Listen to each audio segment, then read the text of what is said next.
The improbabilities buried in Darwinism start right at the very beginning. Even before life began, how did the first protein molecule come about?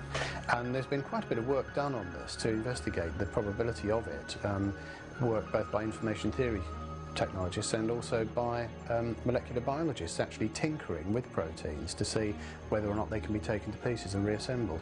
And the work of both groups has found that the probability of a protein of this sort of size that you find in the human body coming about by chance is so great as to be virtually impossible.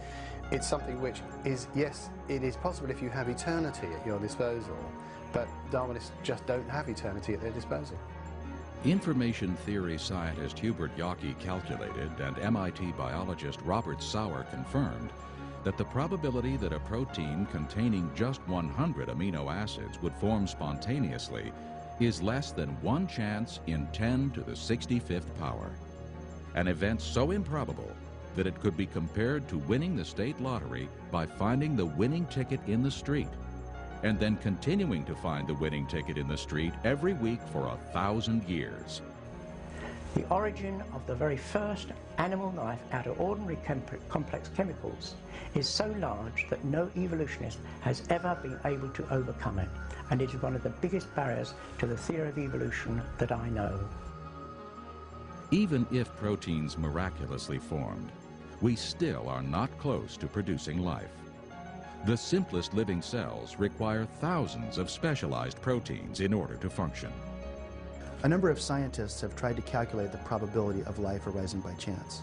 Sir Fred Hoyle, a British mathematician, using a supercomputer and the assistance of graduate students, estimated only the origin of the proteins of an amoeba, 2,000 of them, arising by chance.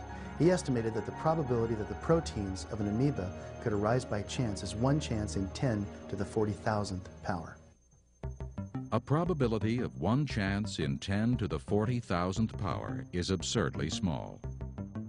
To illustrate this, consider the probability of snatching a particular atom out of the entire universe is 1 chance in 10 to the 80th power.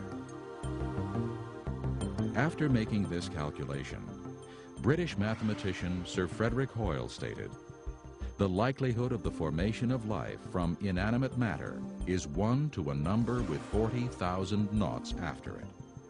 It is enough to bury Darwin and the whole theory of evolution.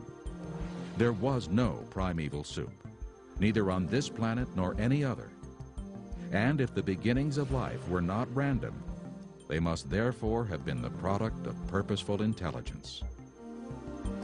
We can prove mathematically that evolution is just a joke. It couldn't possibly happen.